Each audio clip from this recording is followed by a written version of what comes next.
Bonjour Franck. Bonjour Bénédicte.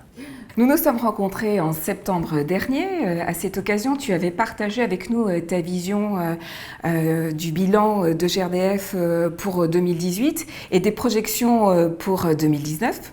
Depuis, le temps a passé. Beaucoup d'événements se sont déroulés également.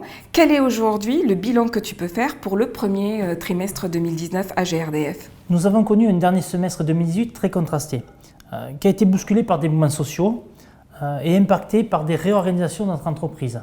EEAI, PER 2019, le nouveau projet d'entreprise vers l'avenir. Et puis aussi à l'externe, la loi Macron et l'obligation de mettre en place les CSE. C'est encore beaucoup de sujets, beaucoup de transformations et c'est loin d'être fini, Bénédicte. Franck, et à l'externe, quelle est ta perception ?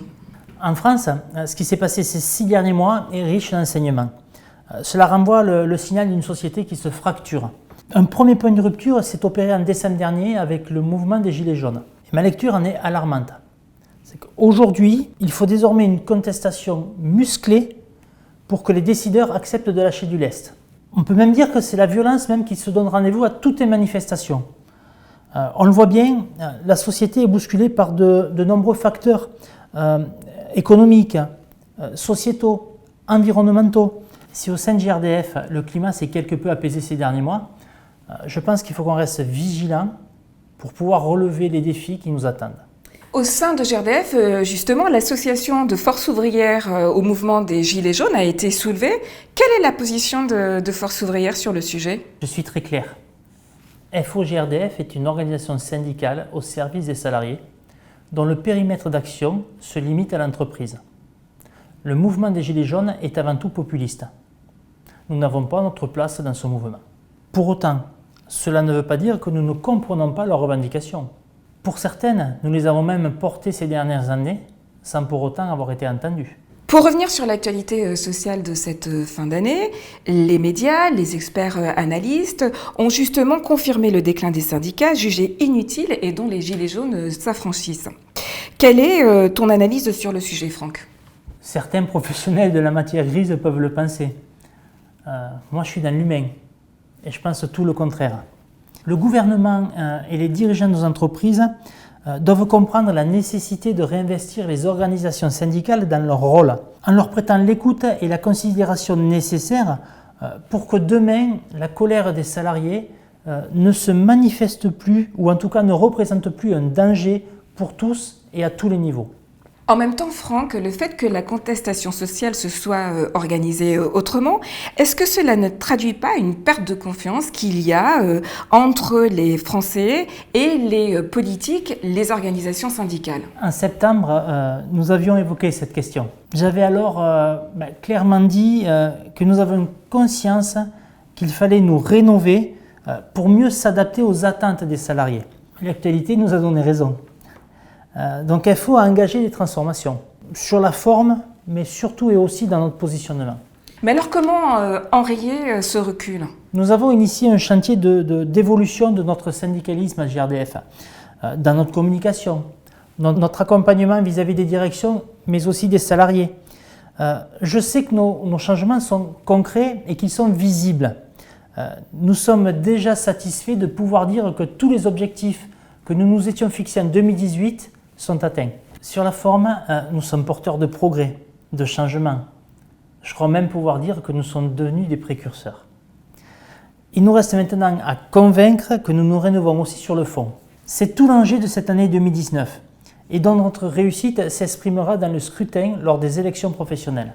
Tu as évoqué justement tout à l'heure la place des organisations syndicales dans le dialogue social en 2019 avec le nouveau dessin des IRP. Où en est-on aujourd'hui ? Est-ce que tu as le sentiment d'un changement et que les directions ont entendu et compris le rôle qu'elles aussi ont à jouer ? Alors, je répondrai à ta question par ma définition de dialogue social.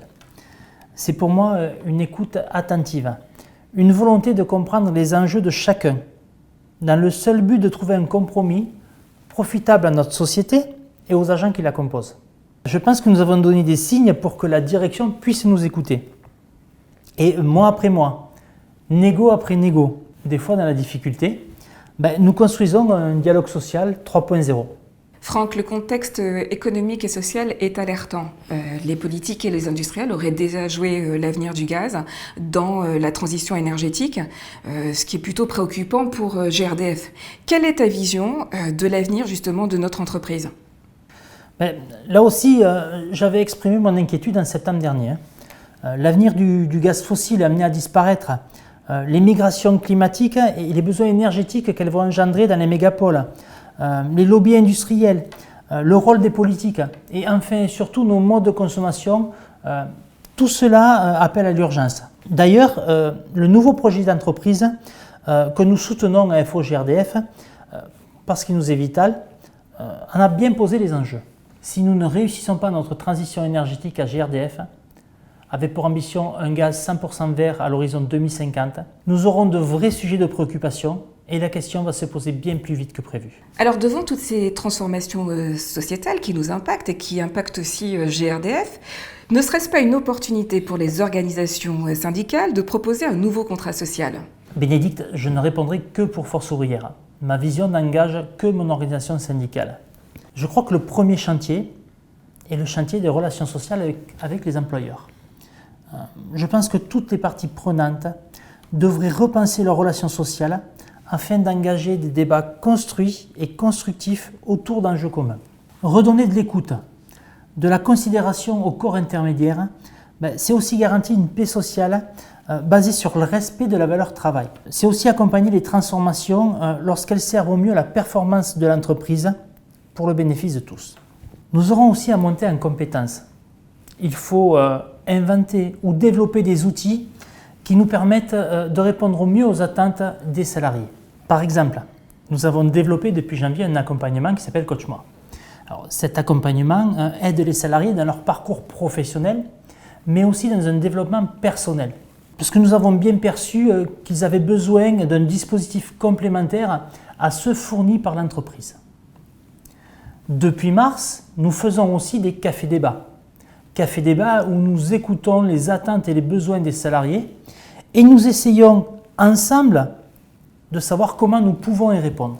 Nous avons déjà identifié quelques thèmes et ces thèmes, nous les porterons comme profession de foi lors des élections professionnelles de novembre. Notre avenir est à bâtir ensemble, Bénédicte.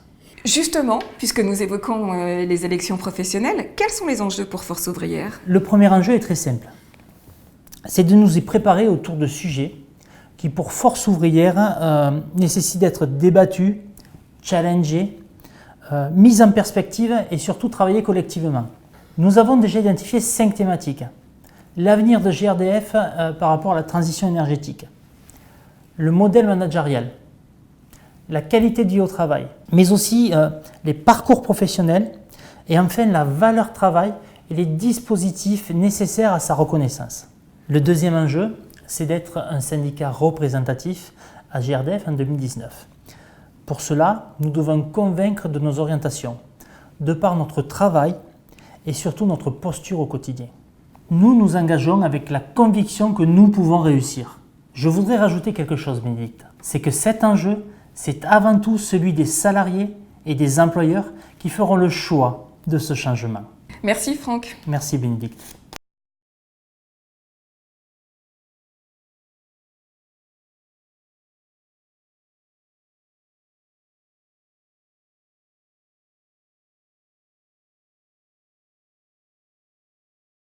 Franck, on va maintenant passer à la partie questions-réponses, puisque nous avons invité les salariés à t'interroger sur des questions qui ont attrait à la vie de l'entreprise, mais plus largement aussi sur ce qui se passe en France de manière sociale, environnementale et politique.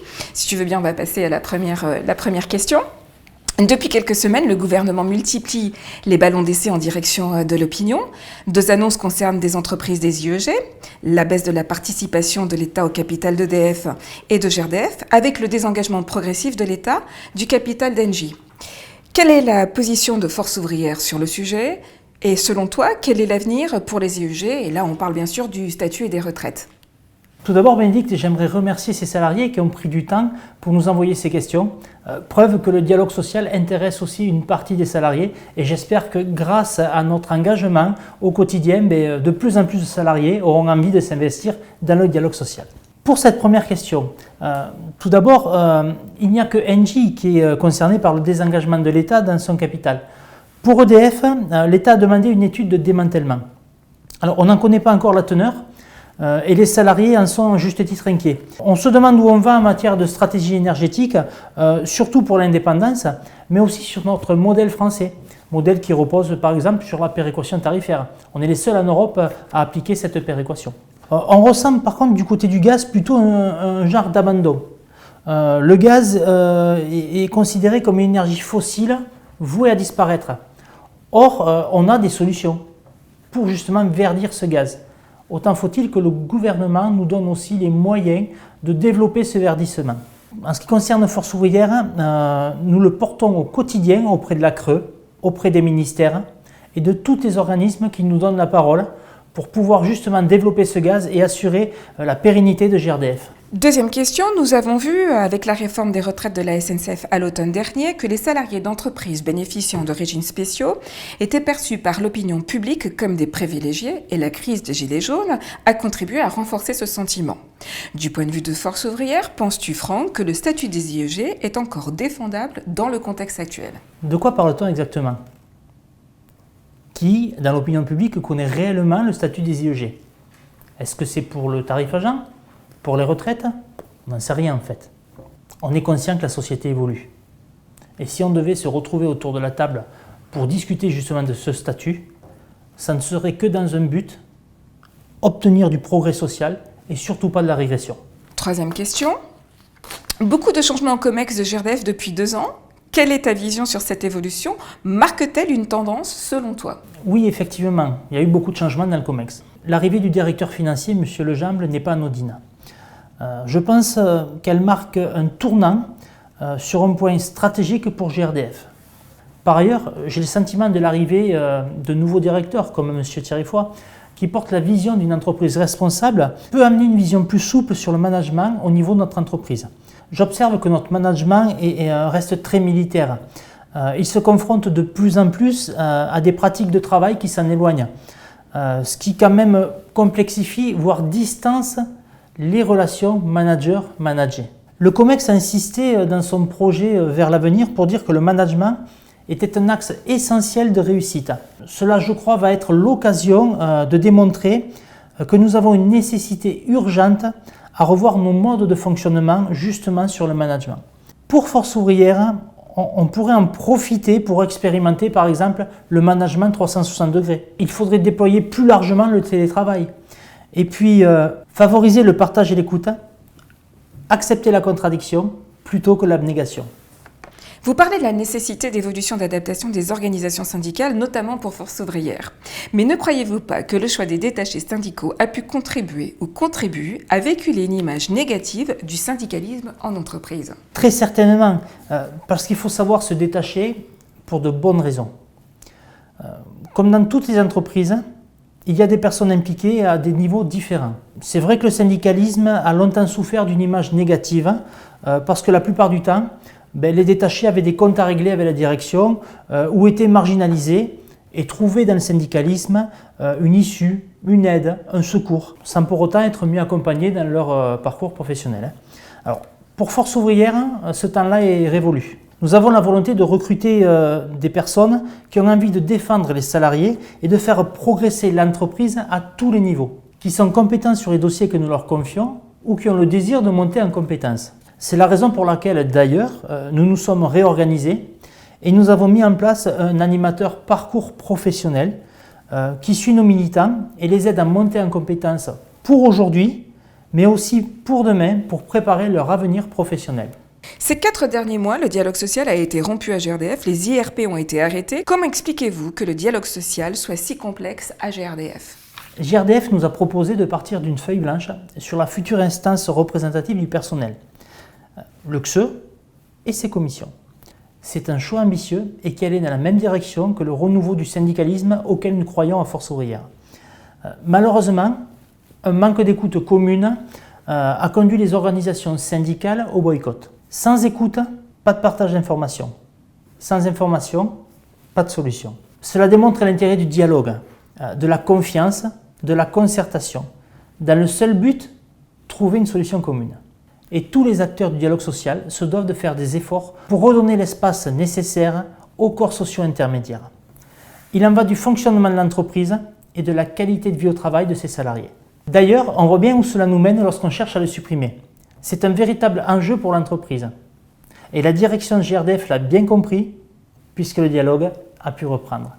Bénédicte, si à Force Ouvrière, nous avons bien compris l'intérêt que nous avions à évoluer sur nos postures, j'aime à penser que tous les interlocuteurs en feront de même. Merci Franck. Merci Bénédicte.